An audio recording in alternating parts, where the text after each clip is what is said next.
Hey everyone, this is Adam with psychedelicinvest.com. The video I'm going to be making for you guys today, or what I'm going to be going over in my video today, is basically since we've had the earnings reports of the big three psychedelic companies, which is MindMed, ATAI Life Sciences, and Compass Pathways.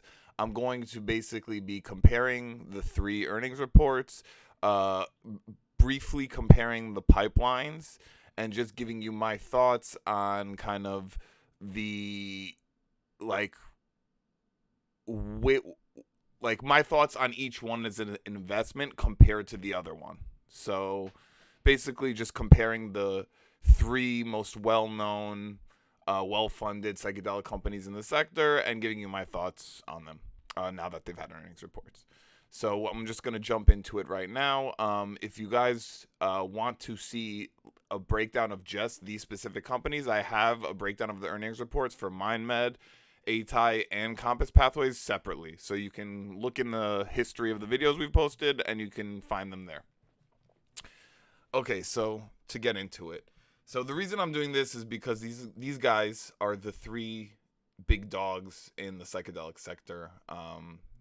Pond, metaphorical pond. Big dogs in a metaphorical pond.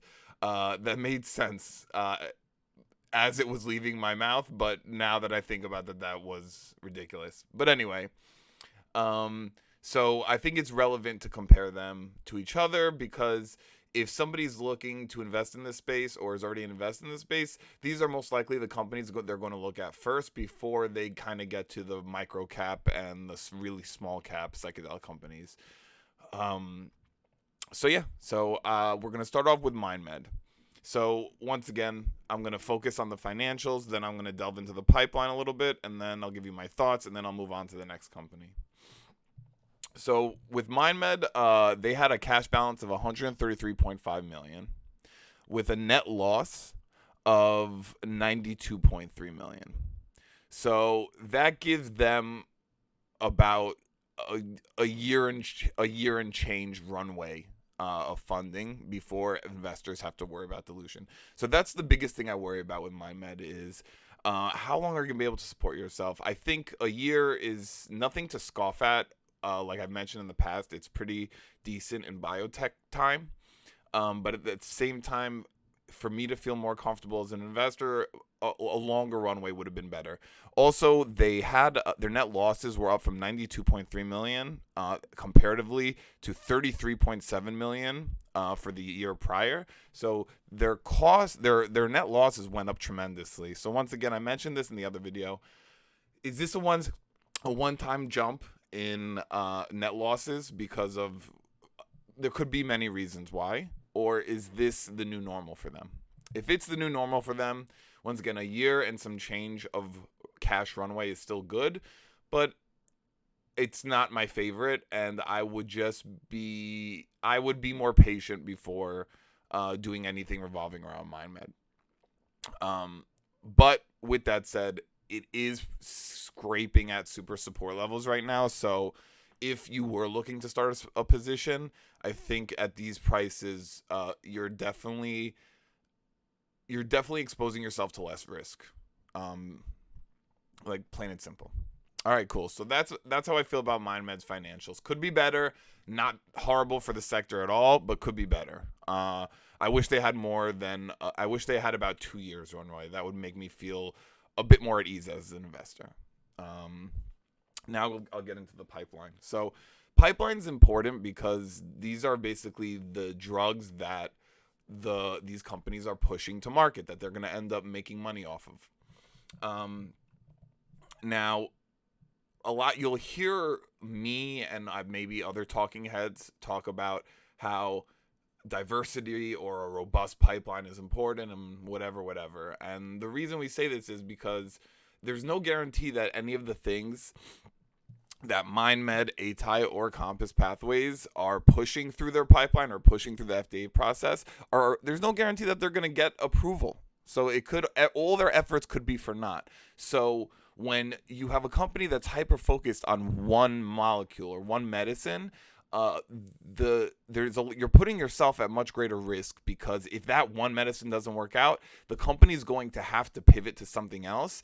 And if they don't have it already ready, or they're not already focused on pivoting prior to not getting, let's say, FDA approval, then it could just turn out kind of messy for the investor.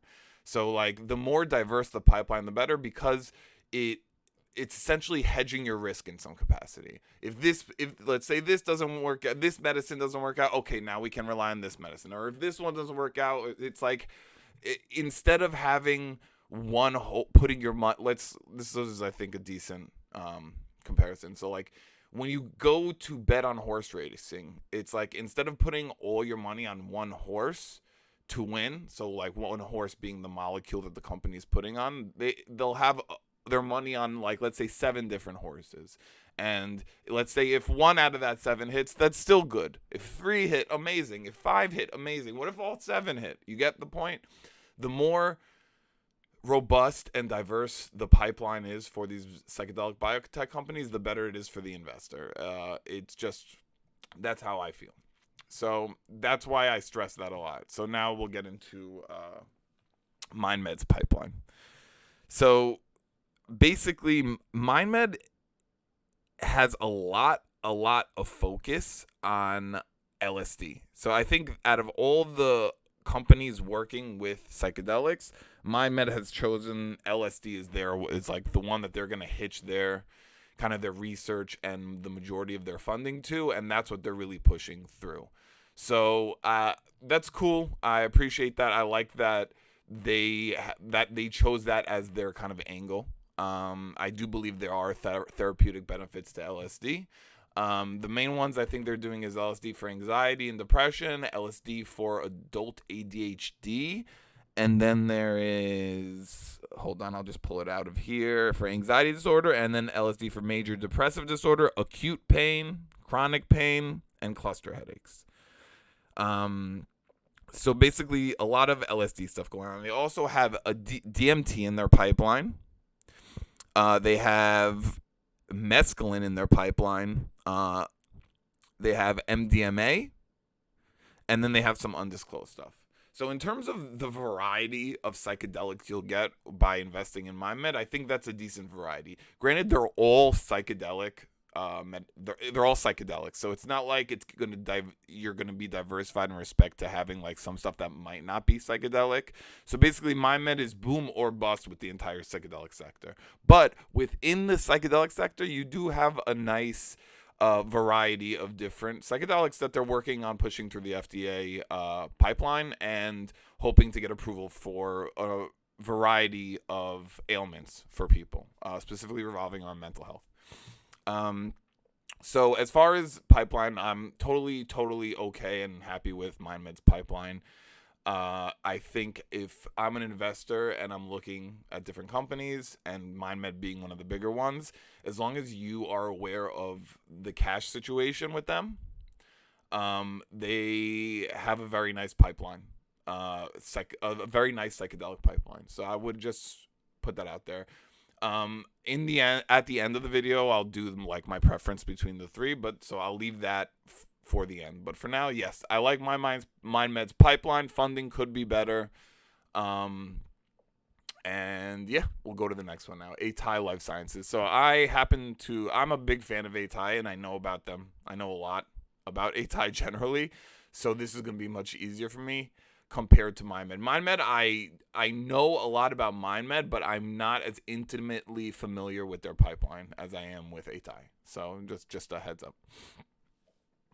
So with ATAI, they have a cash position of $362 million, and they have losses of $167.8 million.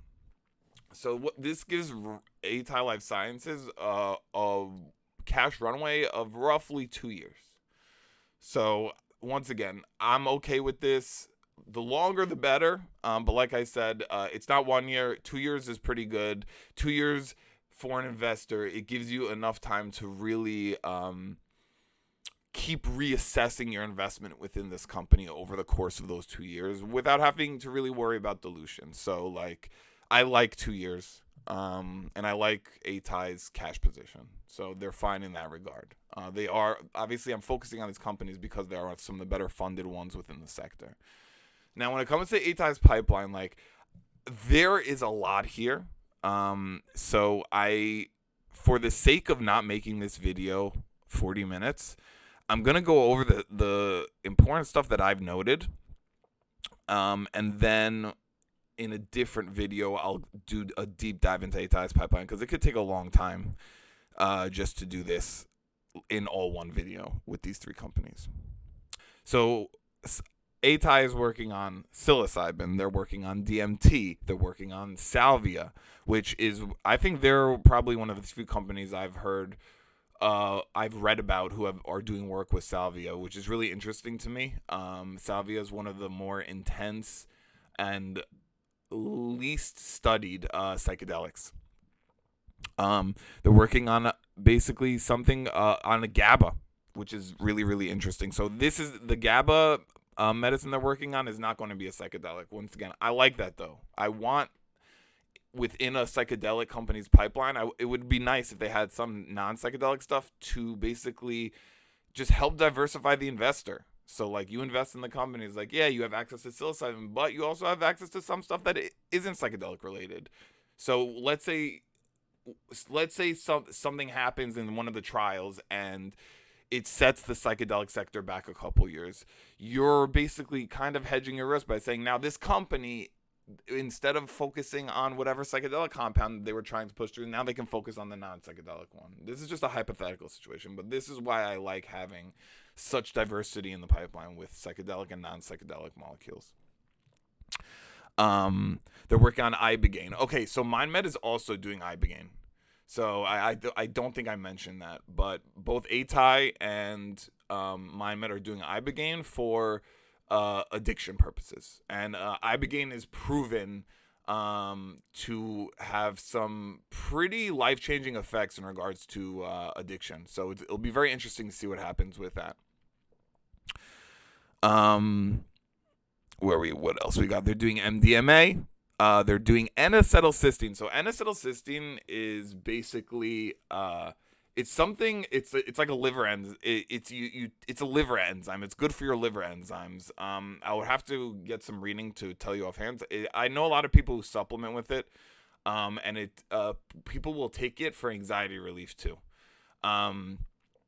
So I've heard a lot of good things about NAC. I've supplemented with NAC before. NAC is N-acetylcysteine. So I guess what ATAI is doing is they're trying to push their own proprietary type of NAC for to helping treat brain injuries. That's very interesting. So like those are the main compounds we're focused on in terms of what they're working on, and I'm gonna add a little that I know of myself due to my own research. So ATAI also will have ownership stakes in these companies. So like I mentioned, they're doing psilocybin with Compass. They have 30% ownership in Compass, so that's even more added to the pipeline. They also have a 25% ownership stake in IntelGenx. IntelGenx has a ridiculous pipeline in terms of their pipeline is so diversified and robust. It's as an investor, it's awesome, and it's also just for such a small company, it's really interesting to see. But ATAI is they focus on drug delivery. So instead of them coming up with molecules, they focus on like the way the molecules are delivered into your body. So they do these dissolvable strips, and you put medicine on them, and they essentially skip first pass digestion. And they come with a lot of benefits along with skipping first pass digestion. So I'm not going to get too far into that because I'll have another video about IGXT for you guys as well. But because of ATAI's exposure to them, they have exposure now to the psychedelic compounds that IGXT is making for ATAI. So they're doing DMT, psilocybin, and salvia with IGXT. And I know from the last investor call with IGXT, IntelGenx basically said that ATAI has given them a list of 12 different molecules to choose from, and they can basically go choose as many as they want to start working on and putting on strips for ATAI. So that's a great opportunity for a small company like IGXT, and it's also obviously good for ATAI because they basically have an in-house way of putting any type of psychedelic or medicine on these dissolvable strips that skip first pass digestion. So we have that IGXT. So it was also giving ATAI exposure to THC, CBD, Alzheimer's medications, migraine medications. Once again, these are not psychedelics. So because of this, ATAI's ownership in even a company like IGXT, it's diversifying them even further. And this is one of the main reasons I'm so bullish on ATAI. They are so diversified. That you're, and they have a great cash position. They're extremely diversified. It's hard to find a psychedelic play that delivers as much value as ATAI Life Sciences. And so what we have also today, Christian Angermeyer, one of the founders of ATAI, purchased 1 million shares. So when something like that happens, I love to see management and board members, people who work within the company, supporting the stock by buying shares on the open market. So that's something that happened today. It's April 7th. I think that's phenomenal. As an investor, you want to see stuff like that. It inspires confidence. But anyway, so to wrap my spiel on ATAI up is they have so I'll get to Compass next, but Compass is fairly one-dimensional when it comes to the molecules they're working on. So I'll say this. ATAI is easily the most diversified in the whole psychedelic sector, between not only different psychedelic molecules, but also non-psychedelic molecules, and even having ownership stakes in companies don't even make the drugs themselves. They just do the films, like the oral delivery system for drugs. So it's ATAI's just got their hands in all these different pots and a lot of irons in the fire. I, as an investor in the psychedelic sector, I think they are one of the safest picks. And yeah, I'm a big fan of ATAI. So that's my spiel on ATAI. I really like ATAI.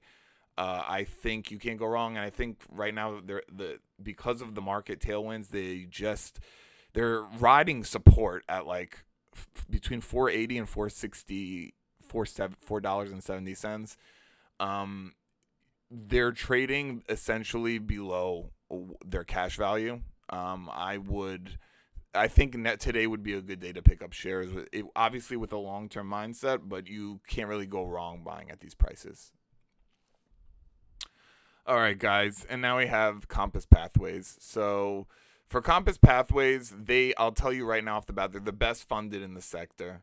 So for here, we have net losses of $71.7 million, and with a cash on hand and cash equivalents of $273.2 million. So they have almost a 4-year runway at this current rate. That's huge. That is huge. So that's like very, very significant. Compass also has some bigwig investors, like very well-known billionaires, and they're just focusing on psilocybin. So here's the deal with Compass. If I said Cybin, I'm sorry. I mean Compass. Here's the deal with Compass. There's risk with Compass because if their psilocybin does not work out for them, they are going. The stock price will hurt because they are basically putting all their eggs in the psilocybin basket. But if it does, the investors will. We're all here to make money and invest in something we believe in. They're going to deliver some of the best returns in the sector, because if they get to that, so like once again, phase 3 FDA, past phase 3 FDA, once you get to the readouts, and if it's positive and stuff like that, you're going to see an appreciation in the stock price, eventually to full FDA approval, where things will just get pretty interesting pretty quickly. But the risk with Compass is you're married to psilocybin by investing in Compass. So just like these other companies, for example, ATAI has DMT, they have Ibogaine, they have MDMA, they have salvia, they have psilocybin, they have ketamine, they have a whole variety of different things. With Compass, you are just getting an enormous cash position, a runway of close to 4 years, and exposure simply to psilocybin. So as an investor, that's how you kind of have to compartmentalize things. So what I would say is this: is ATAI is going to be the safest out of those three, and give you some nice upside in regards to their investments in Compass Pathways and these other subsidiaries they've been invested in.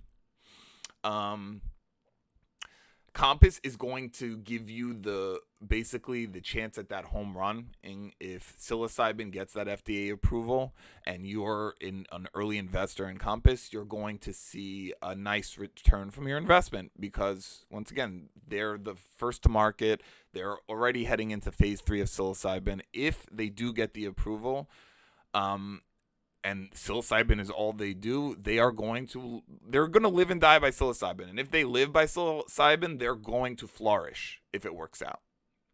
And then you have MindMed, who they are the smallest out of the three, but they have a relatively diverse pipeline and, once again, basically a 1 year and change runway for their cash and for like how long their cash will last them. So out of the three, I would rank it ATAI being the safest, Compass being right there in the middle, and then MindMed being essentially the riskiest but still diverse play out of all of them. And you can I will go to the charts to show it to basically give you more visual representation of this.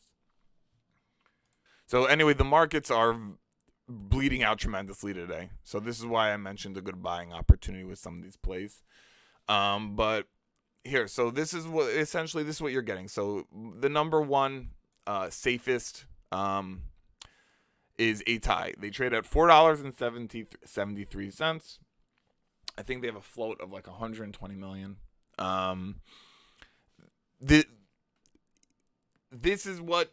So essentially, it's like you're paying $4.73 a share to have a piece of a company who's focusing on not only the most psychedelic molecules, but also non-psychedelic, and they have exceptional funding. Compass, the price to enter is a little bit more expensive at $12.74, but I know their float is much more. It's much smaller than ATAI, so that also plays into the price per share.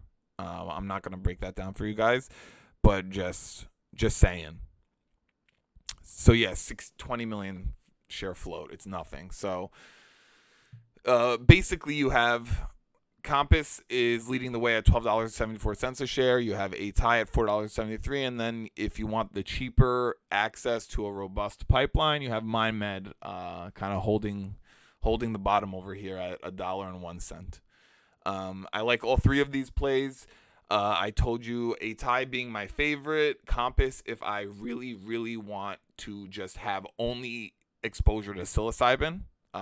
I prefer choosing ATAI because ATAI does give me access to Compass and everything else. And then you have MindMed if you really believe in LSD and the therapeutic benefits of LSD. I think MindMed would be a very solid choice because of the amount of work the amount of focus that they have on LSD. So yeah, so that's my video, guys. I hope you liked it. I want to do more stuff like this where I kind of compare some of these companies for you guys so you can have a better idea of how to evaluate them and see where can I find more value, or it's like which investment is right for me, because some people are going to see this video and they're going to be like, oh my God, Compass is perfect for me. Some will be like, oh my God, LSD, MindMed, I'm into that. And then some people will be into ATAI because they want that more diversified exposure to psychedelics. So like there's different companies for different investors. So this is just kind of me breaking down what I think about the top three guys in the psychedelic sector. So thank you so much for watching. This is Adam with psychedelicinvest.com. Have a great day and stay tuned for my next video.